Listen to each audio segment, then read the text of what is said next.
I've got a problem, and it's shaky camera footage. Whenever I do an overhead recording with my current camera arm, it's shaky because it's connected to the work surface that I'm drawing on. And that problem's only going to compound now that I have an actual camera instead of using my iPhone. So it's time for a new overhead camera rig. Alright, so this is the tripod that I have. It's going to be the platform for this overhead rig. It's just the Manfrotto. I think it's their cheapest one. And then this is the connection to the bottom of the camera. Just screws in the bottom and then just snaps in there. So I want to use this as the platform and just kind of add an arm over it and see what I can do. I'm going to try to use as much material that I have on hand as possible and go from there. So to get as much extension over the workspace as possible, I'm not going to mount the tripod right in the middle of this. I think I'm going to offset it just a little bit so it's almost cut in thirds. And so here, disregard this hole, that was a mistake. But I think I'm going to aim for right about there. That's where the tripod's going to mount to. Then over here is going to be the ball mount. And then on this far side, I think I'm going to need some type of counterweight just so it doesn't tip the whole tripod over. So let's go ahead and drill some holes. And just a tip, when drilling into metal, it's always helpful to use a punch just to get the bit started. That way it doesn't walk on you. And in full transparency, while I was editing this video, I found another guy on YouTube that made almost this exact same overhead camera rig a couple of years ago. So I'll leave a link to his video down in the description box below. Definitely go check out his video, and I guess this goes to show that having original ideas are getting harder to come by. Now for all the holes except this last one, I used a 1/4-inch drill bit to drill through the aluminum.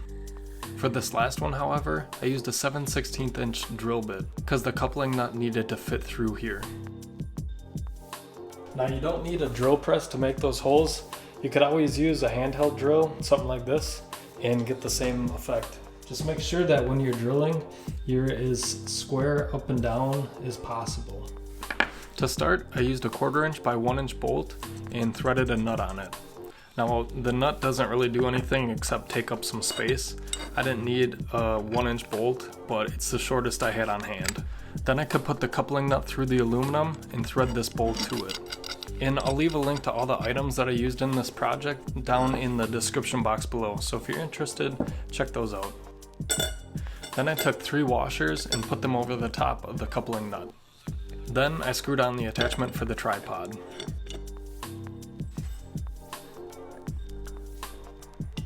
But when I attached this to the tripod, it was pretty wobbly. And right away I realized why. I needed a little bit more surface area coming from the washers, kind of like the flat on the bottom of a camera. So I found a larger washer and added that as the third and bottom washer to this stack. And that proved to be a lot more stable.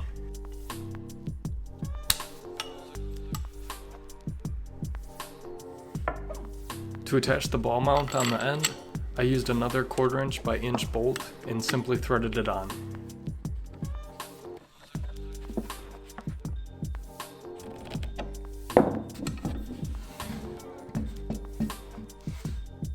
Now for the counterweight, I used an eye bolt on the opposite end of the camera, but I needed to open up the end of it so I could hook something onto it.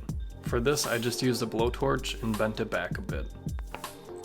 With the end of the eye bolt opened up, I could first thread a nut onto it, then attach it to the aluminum with another nut on top. And finally for the counterweight, I found an empty drawstring bag in our house and just filled it with landscaping rocks. Don't tell my wife.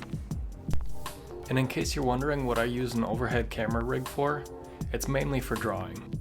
So close to a year ago, I started a second YouTube channel and it's dedicated mostly to architecture and drawing. So if you guys are interested in that, I'll leave a link to that channel down in the description box below.